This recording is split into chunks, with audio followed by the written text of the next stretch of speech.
So I wanted to give a speech on mental health care, basically. I did not have time to write all this down on the note cards, but I want to say thank you, Miss Rushing, for giving me the extra time to get the speech in. I really appreciate it. Okay. According to mentalhealthfirstaid.com, nearly 1/2 of adults in the U.S. experience some sort of mental illness in their lifetime, but yet only 41% of those actually sought help for their mental illness. Most of us have probably experienced at least some sort of a minor anxiety, such as nervousness before a test or an event, but many people experience anxiety just at the thought of getting out of bed each day. I suffer from moderate anxiety, but my real reason for being so passionate about mental health awareness is that I grew up with an older brother that had bipolar disorder. He would have volatile mood swings. He would be happy and overproductive 1 minute, but then the next he would be so drastically down and upset and angry that he would even become violent with the rest of us. I want to encourage you to know how to recognize the signs of mental illness and have the resources to seek help. The first thing I want to show you is the National Suicide Prevention line. It's 1-800-273-TALK. That's 8255. Or if you just feel like you don't have the words to speak to somebody, there's live chat online. Just go there and you can talk to somebody via texting them or chatting with them over the internet. Some people would find that would be easier rather than actually having to speak the words. So the MayoClinic.com lists some of the most common types of mental illness. One of them is bipolar disorder, which is, I sort of addressed it a minute ago, but it's an emotional and extreme highs and lows in which a person can feel so full of energy and euphoric, but then they crash downward into irritability and they have trouble thinking clearly. There's anxiety disorder, which ranges from mild anxiety that leaves feelings of just simply having nervousness before an event, like I said earlier, to full-on panic disorders, obsessive compulsive disorders, and it's usually coupled with some sort of another mental health disorder. There's depression, which makes day-to-day activities difficult, can make you have an increased appetite, make you gain weight, and oftentimes it makes you sleep all the time, but you still feel fatigued when you're awake. Schizophrenia. This one requires lifelong treatment. The symptoms include delusions, disordered thinking and behaviors, hallucinations, and it's very disabling and crippling to your daily functioning.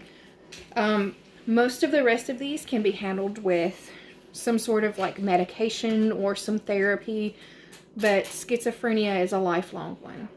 So let's go back to the facts. Nearly 1/2 of the adults in the U.S. experience some sort of mental health illness. 46.4%. That's a lot of people. It's a startling statistic that nearly half of the adults in the U.S. have or will experience mental illness, but yet less than half of those people actually seek professional help. So what can we do to help? Talk about it. Just talk about it. If you or someone you know seems depressed, simply blue, or down, open up. Ask someone how they're doing and mean it. Listen to their answer, listen to what they have to say, and don't pass any judgment on them. Educate yourself. Learn the signs and the symptoms, and learn what local resources are available in your area, and learn where you or someone you know can receive help. Volunteer. The website for National Alliance on Mental Illness can help you find ways to volunteer, and they even offer resources to help you with that. Encourage your friends to seek and utilize mental health screening programs. Encourage schools to offer them too. I believe that teaching children at a young age about mental health will help people learn early on that there should not be a stigma attached to mental illness. This is something that absolutely should be addressed. For far too long, mental health has just been something that we do not talk about. But why? If gone untreated, it can lead to a lifetime of problems, and in the case of my brother, create a cycle of mental health issues that flow into the next generation. For example, my brother denied that he needed treatment for his bipolar disorder. He spent a lot of his adult life in and out of homeless shelters, into criminal trouble, and then he met and married a schizophrenic who also was untreated. They had 2 children together. Two people that could barely care for themselves had children.